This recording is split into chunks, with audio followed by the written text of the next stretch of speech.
Hi guys, आपका स्वागत है मेरे वांगशन यूनिवर्स में। आज क्रूड वैम्पायर लैंग वांगजी की एक नई एफएफ शेयर कर रही हूँ। इस स्टोरी इस तरह है कि हमारा जो विंग रहता है वो जियान क्लैन से रहता है और हमारे जो मैडम यू रहती है वो हमारे विंग की स्टेप मदर होती है और हमारे विंग की जो मदर होती है हमारे मैडम यू की सगी बहन होती है, लेकिन उसको पैदा करते ही उनकी मौत हो जाती है। तो हमारे जियान वानिया जो होते हैं विंग के लिए सेकंड शादी कर लेते हैं। उनका सेकंड बेटा जियान चैन होता है, उनका एक बेटी होती है जियान नियाली होती है। और यहाँ पे दिखाया जाता है हमारा जो विंग होता है उसकी मदर के पास बहुत सारी शक्तियाँ होती हैं, लेकिन हमारे विंग के साथ शक्तियाँ नहीं होती हैं, बहुत नॉर्मल होता है वो। लेकिन उनके घर में जियान चैन जियान नियाली उसकी मदर सबके पास में शक्तियाँ होती हैं, लेकिन विंग के पास शक्तियाँ नहीं होती है। तो वो लोग उसे बेकार और बोझ समझ के हमेशा उसे ह्यूमिलेट करते हैं, इंसल्ट करते हैं, उसे मारते हैं, पूरे घर का काम कराते हैं, क्योंकि वो उसके लिए कोई मायने नहीं रखता है। क्योंकि उनके क्लाइंट में और लैंड क्लाइंट में दोनों में आज से 20-30 साल पहले बहुत बड़ा युद्ध चला था, जिसमें उन लोगों ने जैन क्लाइंट को सेव किया था। तो हर एक घर के एक बंदे को वो क्या बोलते हैं जैन क्लाइंट वाले के एक बंदे को अपने घर के एक सदस्य की शादी, एक ओमेगा की शादी एक वैम्पायर के सदस्य से करनी पड़ेगी। वो लोग चूज़ करते हैं, आके देखते हैं और उनके हाथ में कुछ मार्क रहता है। उनके हाथ में अपने आप ही अपनी वाइफ का मार्क्स, अपने सोलमेट का मार्क्स आ जाता है और वो उसी नाम को उनको बोल देते हैं और उनके घर में वी नाम आता है। तो सब समझ जाते हैं कि लैंजन का सोलमेट कोई और नहीं वी वुजियानी होगा। अब यहाँ से दिखाया जाता है कि हमारे विंग अभी ज़्यादा बड़ा नहीं होता, सिर्फ 18 साल का ही होता है और हमारा लैंजन 25 साल का होता है। यानी हमारे लैंजन में हमारे विंग में 7 साल का फ़र्क रहता है। हमारा विंग 18 साल का होता है, लैंजन 25 साल का होता है। और वो बोलता है कि नहीं, मैं अभी कुछ शादी उदी नहीं करना चाहता हूँ, मैं आपके साथ ही और 10 साल रह के इसी तरह आप लोग जो कहेंगे मैं वही करूँगा, प्लीज़ मेरी शादी मत कीजिए। बोलते तुम पागल हो, आज से कई वर्ष पहले जब युद्ध हुआ था तो दूसरे वेलवुल्फ हमें मारने के लिए आए थे, तो उन वैम्पायर ने हमें प्रोटेक्ट किया था, हमारी जान बचाई थी। जब भी हमारा जियान क्लाइंट आज जिंदा है और उन्होंने बहुत ही क्लाइंट वालों को भी बचाया था। उन सबको बस एक ही शर्त थी कि वो लोग अपने घर की बेटियां हमें सर्व करेंगी और हम अब तुम्हें सर्व करने वाले हैं और तुम इस बात को मना करो। मैडम ये उठाती है और 3-4 कोड़े उठा के उसे जब मारने जाती है तो जैन चैन बोलता है ये इसी के लायक है, ये किसी के लायक नहीं है, ये एक मामूली ओमेगा, इसमें कोई शक्तियाँ भी नहीं है। और वो बोलती जैन चैन तुम अपने मुंह में बंद करो, यहाँ से जाओ, तुम्हारी हिम्मत कैसे हुई मेरे बीच में बोलने की। और उसे जब मारने जाती तो वो अपनी शक्तियों से वहाँ से गायब हो जाता, बोलता सॉरी माँ मुझे माफ़ कर दो। और जैन ने बोलती मुझे माफ़ कर दे मदर, मैं आपके बीच में नहीं आऊँगी। वो भी गायब हो जाती है। अब विंग की आंखों में आंसू भर जाता है कि उसकी सगी बहन जियान नियाली अपने बारे में सोचती है, जियान चैन भी। और उसके फादर खड़े होकर सर नीचे करके देखते हैं और कुछ नहीं कहते हैं और वो भी चले जाते हैं। विंग को 15-20 कोड़े मारे जाते हैं। 2 महीने तक विंग पूरे लहू लहार में पड़ा रहता है, पूरा खून बहता उसके पूरे शरीर से, लेकिन कोई नहीं है जो उसको ठीक करे। अब यहाँ पे जियान नियाली चुपचाप से आती है, बोलती वो करके बोलती मेरे छोटे भाई मुझे माफ़ कर दो, मुझे माफ़ कर दो। मैं माँ के सामने कभी नहीं ज़ाहिर होने दे सकती हूँ कि मैं तुमसे बहुत प्यार करती हूँ और तुम्हारे एक एक कोड़े का असर मेरी बॉडी में बहुत बुरी तरह से फील होता है। मुझे माफ़ कर दो, मुझे माफ़ कर दो। मैंने माँ से प्रॉमिस किया था कि मैं तुम्हारे को बिल्कुल केयर नहीं करूँगी, तुम कल मरते तो आज मर जाओ, ये सब बताती है रोके। तो बोलता कोई बात नहीं सीजे, आप मुझसे प्यार करती है, बस मेरे लिए यही बहुत है। मैं तो सोचता था मुझे पूरी दुनिया में कोई प्यार नहीं करता। बोलती नहीं। और यहाँ से वो दिखती मैडम यू आने वाली, तो बोलती मैडम माँ आ रही है, मैं जा रही हूँ। और वो बहुत सारी ये बोलती जल्दी मुंह खोलो, और वो मुंह खोल के उसके मुंह में 4-5 टैबलेट डाल देती है और वहाँ से गायब हो जाती है और अपनी स्मेल को भी वहाँ से गायब कर देती है। और थोड़ी देर में दिखाया था मैडम यू उठती है, बोलती है वी वुजियान उठो। वो उठ नहीं पाता है। वो बोलती क्या ये बेहोश है क्या? जब वो देखती है कि वो बेहोश है तो बोलती गार्ड्स को तुम लोग जाओ यहाँ से, बोलती है। और वो गार्ड गायब हो जाते हैं। वहाँ पे तिलिस्मान लगा देती है और बहुत ज़ोर ज़ोर से रोने लगती है। अब यहाँ से दिखाया जाता है कि मैडम भी बहुत रोती है, लेकिन विंग को समझ नहीं आता वो क्यों रोती है। बोलती विंग तुम्हें शायद पता नहीं है, अगर मैं तुम्हें प्रोटेक्ट ना करूँ और अगर मैं तुम्हें ना मारूँ, तुम शायद जानते नहीं है वैन रोहान अपने बेटे वैन चाओ के लिए तुम्हें ले जाएगा और तुमसे शादी नहीं करेगा, तुम्हें रोज़ एक ब्रोथर में रहने वाली औरतों से भी गई गुजरी तरह से तुम्हें ट्रीट करेगा, तुम्हारे साथ तुम्हें यूज़ करेगा, मिस यूज़ करेगा। मैं नहीं चाहती कि तुम्हारे साथ हो, क्योंकि तुम मेरी बहन के बच्चे हो और मैं ये बिल्कुल नहीं चाहती हूँ।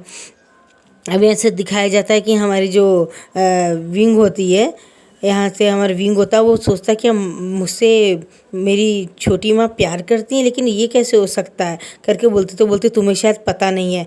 तुम शायद सोच रहे होगे कि तुम्हारी मम्मी ने तुम्हें पहले पैदा किया, तुम्हारे फादर ने मुझसे बाद में शादी की, तो मैं उनकी सेकेंड वाइफ ही, तो जियान नियाली और जियान चैन कैसे तुमसे बड़े हो सकते हैं। इसमें भी एक राज है। तुम्हारे फादर के साथ मैं शादी से पहले ही रिलेशनशिप में थी और मैंने चोरी चोरी मेरी माँ को बिगर बताए मैंने उनको धोखा दिया और उनके पति को उनसे छीन लिया था, और शादी से पहले हम दोनों ने एक दूसरे से शादी कर ली थी। इसलिए तुम्हारे पैदा होने से पहले जियान नियाली पैदा हो चुकी थी, और इसलिए जियान नियाली 20 साल की है, जियान चैन 19 साल का है, और तुम 18 साल के हो। वो दोनों तुमसे एक एक साल बड़े हैं। मुझे माफ़ कर दो, मैंने वो गलत किया, और मैं आज भी वो दिन याद करती हूँ जब मेरी दीदी को पता चली सच्चाई कि मैं ऑलरेडी पहले से ही बगैर शादी करे मैंने 2 बच्चे पैदा कर दिए हैं उनके पति से। तो उन्हें बहुत गुस्सा आया था, और उन्होंने ये देख के उन्होंने मेरे साथ धोखा किया बोल के उन्होंने अपनी सुसाइड करके मर गई। और उनके पास जो शक्तियाँ थी, उनके मरते समय कहा कि मेरे विंग के पास कुछ ऐसी शक्तियाँ हैं जो समय आने पे उसका सोलमेट अगर उसे सचमुच एक्सेप्ट कर लेगा, दोनों सच्चेमुच सोलमेट होंगे, तो ही उसकी शक्तियाँ उसके पति के काम आएगी। अगर वो उसका सोलमेट नहीं हुआ तो वो उसको डिस्ट्रॉय हो जाएगा वो। और अगर किसी ने इसके ज़बरदस्ती के साथ किया और उसका कोई बेटा पैदा हुआ, तो वो प्यार का प्रतीक नहीं होगा, नफ़रत का प्रतीक होगा, और आगे चल के बहुत बड़ा दुष्ट बड़ा शैतान बनेगा। उसको जो जैसा कहेंगे वो वैसे ही मानेगा, और उसे कोई रोक नहीं सकता है, उसे कोई नहीं रोक सकता है, सिर्फ विंग ही रोक सकता है। लेकिन विंग को उसके लिए सच्चे प्यार की ज़रूरत होगी, उसके सोलमेट की प्यार की ज़रूरत होगी, और वो प्योर होना चाहिए उसके सोलमेट के लिए। अगर वो किसी का वन नाइट स्टैंड या किसी ने उसे इस्तेमाल कर लिया होगा, तो वो भी अपने बच्चे को रोक नहीं पाएगा, पूरी दुनिया नष्ट हो जाएगी। ये बात वो बोल रही होती है, बोलती इसलिए मैंने इतने टाइम जब भी तुम्हें कोई देखने आता था तो मैं तुम्हें कोड़े मारती थी, तुम्हें ह्यूमिलेट करती थी, इंसल्ट करती थी, और जियान चैन के लिए भी इंसल्ट करती थी उसके सामने। सब तुम्हारे फादर को भी ये बात नहीं पता है, क्योंकि हमारी माँ ने मरते समय मुझे एक लेटर लिखा था कि वो ज़रूर उसकी वजह से मर रही हैं, और उसी की वजह से उसका जीवन ख़त्म भी हो रहा है, और वो उन्हें कर्ज देती है। अगर मेरे विंग को तुमने सही जगह सही सोलमेट इंसान से शादी नहीं की, तो तुम्हारे दोनों बच्चों को भी बहुत बुरा कर्ज भुगतना पड़ेगा। वो भी उसी तरह तड़प के मरेंगी, सुसाइड करके मरेंगी जिस तरह मैं मर रही हूँ। और मैडम भी बोलती नहीं नहीं, मैं ऐसा नहीं होने दे सकती, मैं अपनी गलतियों के साथ अपने बेटा और बेटी को नहीं दे सकती हूँ, मुझे माफ़ कर दो दी, मैं ये कर्ज अपने बच्चों को नहीं लग रही हूँ। मैं विंग की शादी सच्चे सोलमेट से करूँगी, और उस इंसान से करूँगी जिस इंसान से मेरे प्यारे दी के बच्चे को डिज़र्व करता है। मैं किसी ऐसे वैसे नहीं करूँगी। अब यहाँ से दिखाया जाता है कि व्हेन रोहान आता है, उसको जब पता चलता है कि अभी वुजान की माँ मर गई है, तो आता है और वो बोलता है कि मुझे विंग चाहिए। और ये बात उस समय की जब विंग 15 साल का होता है, क्योंकि वेन रोहान को पता चल गया होता है कि विंग ही वो पर्सन है जिसपे का पास बहुत सारी शक्तियाँ हैं, और मैडम यू जानबूझ के उसे दूर कर रही हैं। और वो चाह के ये बात बोल नहीं सकता है, क्योंकि सब लोगों को ये पता है विंग एक नॉर्मल है, क्योंकि कई बार उसे मारा गया, कई बार वो सब करा गया, लेकिन वो नहीं आया। वो चाहता था कुछ भी हो, लेकिन उसके साथ इंटीमेट होके मेरा बेटा वेन चाओ एक बेबी पैदा कर ले जिससे मैं पूरे वर्ल्ड में ये करूँ। लेकिन मैडम ये बिल्कुल नहीं चाहती, इसलिए हमेशा नफ़रत की नज़रों से ही विंग को देखती थी और सबके सामने करती थी। अब ये यहाँ से दिखाया जाता है, वेन रोहान आता है, बोलता है कि मैं वीवूजान के लिए शादी का रिश्ता लेके आऊँ, मैं अपने बेटे वेन चाओ के साथ में शादी करना चाहता हूँ। तो बोलती नहीं, मेरे बेटे की शादी मैं करना नहीं चाहती, ये किसी काम का नहीं है, अगर ये चले गया तो इसके घर का काम क्या तुम्हारा बाप करेगा। वो 4 गालें उन्हें दे के उसे वहाँ से भगा देती, बोलती दफ़ा हो जाओ, मैं सारी ज़िंदगी मर जाऊँगी मगर इस नौकर को भेजूँगी नहीं। अगर तुम्हें शादी करना है तो तुम जियान नियाली या जियान चैन से कर सकते हो करके बोलती है। कि बोलता है क्या, बोलता है हाँ, लेकिन जियान चैन तो अल्फ़ा है ना। बोलता हाँ, जियान चैन अल्फ़ा है, तुम चाहो तो अपनी बेटी विंगचिंग की शादी कर दो उसके साथ, और या तो जियान नियाली से शादी कर दो। तो बोलता है मैं इससे नहीं, मैं विंग से करना है। तो बोलती वो तो अपनी जीडियन निकालते, बोलती यहाँ से जा रहे हो अपने जीडियन से मारो, ये कभी मत भूलना कि हमारे पास भी शक्तियाँ हैं।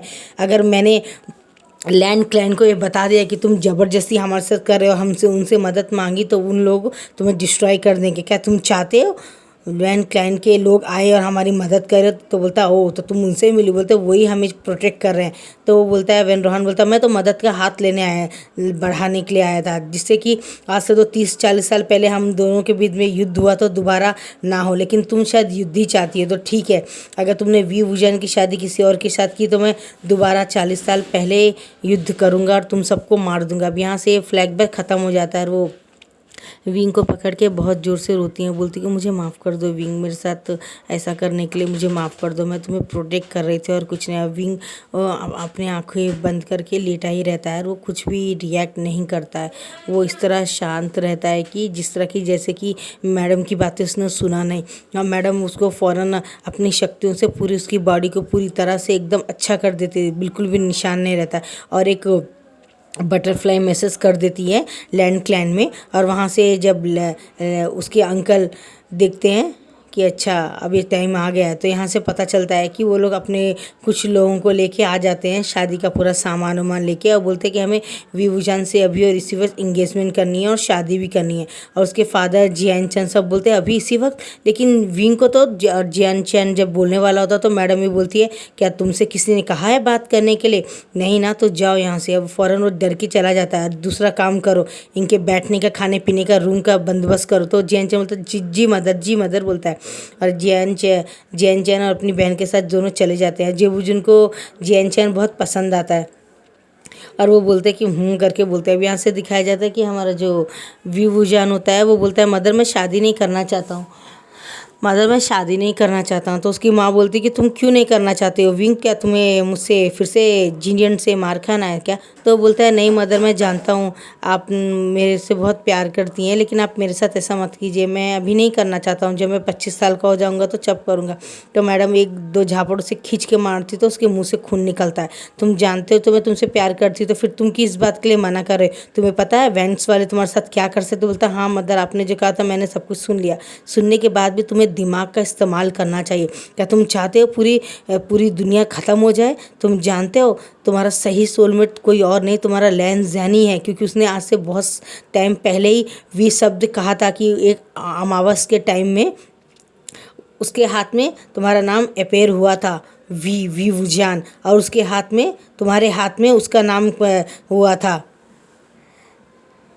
लैन जैन बोल के तुम्हारे हाथ में आया था। तो बोलता है क्या? बोलता है हाँ, इसलिए मैं चाहती हूँ कि तुम उससे शादी कर लो, सही सोल मोड के हाथ में आता है, बहुत रियल वैम्पायर है लोग। अगर मैंने तुम्हें नहीं दिया तो तुम जानते हो ना क्या होगा, मैं और कुछ बर्दाश्त नहीं कर सकती हूँ। इस तुम्हारे लिए वेल भी पीछे पड़े थे तुम्हारी माँ के, तो तुम्हारी माँ ने शादी कर ली है तुम्हारे फादर से, उनमें शक्तियाँ ना होते। बोलता मेरी माँ में शक्तियाँ थी, बोलती हाँ वो सब शक्तियाँ तुम में उसी वक्त आएंगी जब तुम्हारा सोलमेट तुम्हें सच्चे दिल से प्यार करेगा। लैंजर को तुम्हें अपनाने में वक्त लगेगा, काफ़ी लंबा वक्त लगेगा, क्योंकि वो एक बहुत क्रूल इंसान है। वो उसको समझना नामुमकिन है। उसको किसी का तेज पसंद नहीं, आज तक उसने किसी लड़की की तरफ देखा भी नहीं, हाथ भी नहीं लगाया, चाहे वो लड़की हो या नॉर्मल वूमन हो या ओमेगास हो या अल्फास हो, किसी को भी देखना पसंद नहीं करता। वो 25 साल का लेकिन अपने में ही रहता है। तुम पहले हो जो उसका नाम अपेयर हुआ, तो उसने सामने से कहा मुझे मेरा सोलमेट चाहिए, और वो तुम्हें पूरा काम छोड़ के तुम्हें लेने के लिए आई, इसलिए आज ही तुम्हारी शादी और इंगेजमेंट है, तुम यहाँ से कहीं भाग नहीं सकते हो। और वो एक तिल्स्मन निकालती है और वो उसके सर में लगा देती है, अब तुमसे जो जो कहेगा लेंजर हमें वो तुम्हें करना पड़ेगा, इसका असर 24 घंटे रहेगा, उसके बाद में ख़त्म होता। लेकिन मदर वो कुछ नहीं बोलती है और जियानी को बोलती इसे रेडी करो। अब यहाँ से दिखाया जाता है जियानी आके विंग को पूरी तरह से रेडी करती है, तो उनकी इंगेजमेंट हो जाती है और उनकी शादी भी हो जाती है। हमारा विंग भी बहुत रोते रोते चला जाता है और उसकी माँ बोलती है हमने अपना वादा पूरा किया, हमने विंग को आपको सौंप दिया है, अब आपको हमें और लाइफ टाइम पूरी तरह से प्रोटेक्ट करना पड़ेगा जिस तरह आप 30 साल पहले से कर रहे हैं। तो बोलता हाँ, और लेंसन सामने आके बोलता अगर ये किसी काम का हुआ तो, अगर ये किसी काम का नहीं होगा तो हम आपको प्रोटेक्ट नहीं करेंगे। तो बोलती ये तो गलत बात है ना। बोलता है यही सही है, बगैर कुछ लिए कोई दुनिया में किसी को कुछ नहीं दे सकता है, और आप मेरे बारे में बहुत अच्छी तरह जानती हैं, मैं अपना सोलमेट कोई बेकार होगा, बदसूरत होगा तो मैं उसे, मेरे लायक नहीं हुआ तो मैं उसे फ़ौरन आपके पास भेज दूँगा। तो बोलती ऐसा नहीं होगा, मुझे पूरी तरह से यकीन है आपको मेरा बेटा वीवूजान बहुत पसंद है और आप चाह के भी उससे कभी दूर रहें। तो बोलता है ये देखेंगे समय आने पे। और वो विंग को साथ बैठ के वो करते हैं 3 बार और उसके बाद में उसको रिंग पहनाते हैं, एंगेजमेंट हो जाती है, उनकी शादी हो जाती है। फिर वो बोलते हैं कि एक दूसरे को किस करो, और वो जैसे एक दूसरे को किस करने वाले होते तो हमारा विंग बोलता है कि नहीं, मैं आपको किस करना नहीं चाहता हूँ।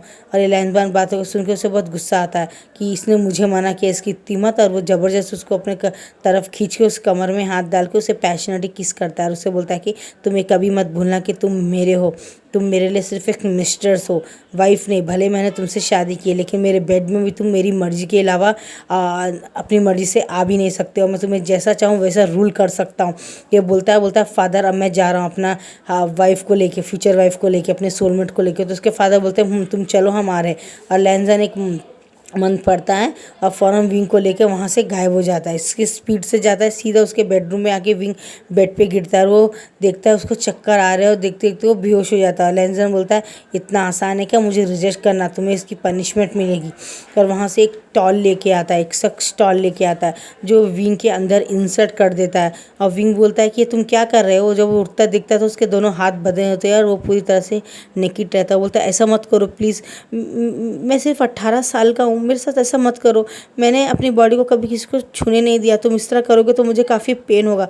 तो बोलता है अगर तुम चाहते तुम्हें ये पेन ना हो, ये सेक्स टॉल और ये सेक्स मशीन में तुम्हारी बॉडी में इंसर्ट ना करूँ तो तुम्हें वही करना पड़ेगा जो मैं चाहता हूँ। तो मैं करूँगा लेकिन तुम मेरे साथ ऐसा मत करना, मैं पेन बर्दाश्त नहीं कर पाता हूँ, मैं बचपन से ऑलरेडी बहुत पेन सह रहा हूँ, मैं तुम्हारे हाथ जोड़ता हूँ। वो बहुत रो के उससे रिक्वेस्ट करता है। तो बोलता है ठीक है मुझे मंजूर है, लेकिन याद रखना जिस दिन भी तुमने मुझे मना किया उस दिन तुम्हारा हाथ पाँव बांध के मैं ये 24 घंटे तुम्हारी शरीर के अंदर डाल के रखूँगा और जब चाहूँ जहाँ भी रहूँ इसका बटन दबाऊँगा और तुम्हारे साथ वो होगा जो तुम्हारे साथ होना नहीं चाहिए। फिर तुम्हारे साथ कितना भी पेन हो मुझे उससे मतलब नहीं। क्या मेरे बारे में तुमने सुना नहीं है वांग यीवो कितना क्रूल है, लैंज़ैन कितना क्रूल है, ये सब मैं ही हूँ।